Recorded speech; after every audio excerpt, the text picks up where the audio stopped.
ہوا کچھ یوں تھا کہ ایک دفعہ صدام حسین کی لائیو کانفرنس چل رہی تھی کہ اچانک ایک چیختی چلاتی ہوئی عورت اس کے سامنے آ کر کھڑی ہوئی اور صدام حسین کو سخت الفاظ میں مخاطب کرتے ہوئے کہا کہ اسرائیلی فوجیوں نے میری بیٹی کو ریپ کا نشانہ بنا کر قتل کر دیا ہے اور تمہیں یہاں کوئی فکر نہیں ہے.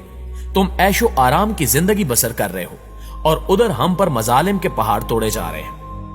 اس عورت نے مزید کہا کہ روزانہ ہمارے گھروں سے اسرائیلی فوجی ہم سب کی آنکھوں کے سامنے ہماری بہنوں اور بیٹیوں کو اغوا کر کے لے جاتے ہیں جن کو بعد میں قتل کر کے پھینک دیا جاتا ہے اور ہمارے چھوٹے چھوٹے بچوں کو سڑکوں پر گھسیٹ گھسیٹ کر مار دیا جاتا ہے. کیا تمہیں ان عورتوں بوڑھوں اور بچوں کی چیخیں سنائی نہیں دیتی جو روزانہ اسرائیلی فوجیوں کی گولیوں کا نشانہ بنتے ہیں؟ کیا تم سے ان عورتوں بچوں اور بوڑھوں کی چیخوں کا حساب نہیں لیا جائے گا؟ اس عورت کی یہ باتیں سن کر صدام حسین رونے لگا اور کہا کہ اب اسرائیل کا کوئی بھی شخص صبح کا سورج نہیں دیکھ پائے گا اور جس طرح یہودیوں نے ہماری ماؤں بہنوں کو رلایا ہے میں اسی طرح ان کی چیخیں نکلواؤں گا اور ان کو تہس نہس کر کے رکھ دوں گا.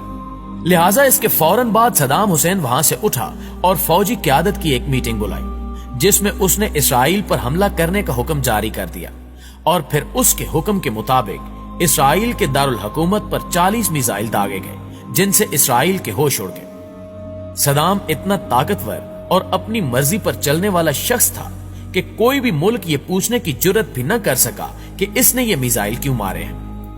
ان 40 میزائلوں نے اسرائیل کے دارالحکومت تل ابیب کو مٹی میں ملا دیا جبکہ بڑی بڑی بلڈنگز تباہ و برباد ہو گئی اور ہزاروں یہودی جہنم واصل ہو گئے. صدام حسین نے یہ 40 میزائل ایک ایک کر کے داغے تھے. مطلب جب یہودی امدادی ٹیمیں اپنے مرنے والے یہودیوں کو اٹھا رہی ہوتی تھیں تو اوپر سے ایک اور میزائل گر پڑتا تھا جو ان کو بھی موت کے منہ میں بھیج دیتا تھا. اسی طرح یہ دن یہودیوں کی زندگی کا آخری دن لگ رہا تھا. لہٰذا تمام یہودی چوہوں کی طرح اپنے اپنے گھروں میں چھپ گئے اور مرنے والے یہودیوں کی لاشیں ویسے ہی سڑکوں پر پڑی رہیں جو کتوں کی غذا بنی. صدام حسین کے حملوں سے لگتا تھا کہ آج کوئی ایک بھی یہودی بچ نہیں پائے گا لیکن اللہ کو کچھ اور ہی منظور تھا اور آخرکار کچھ یہودی ان حملوں سے بچ نکلنے میں کامیاب ہو گئے. مگر آج بھی یہودی صدام حسین کو ہٹلر ثانی کا نام دیتے ہیں اور صدام کا نام سنتے ہی تھر تھر کانپنے لگتے ہیں.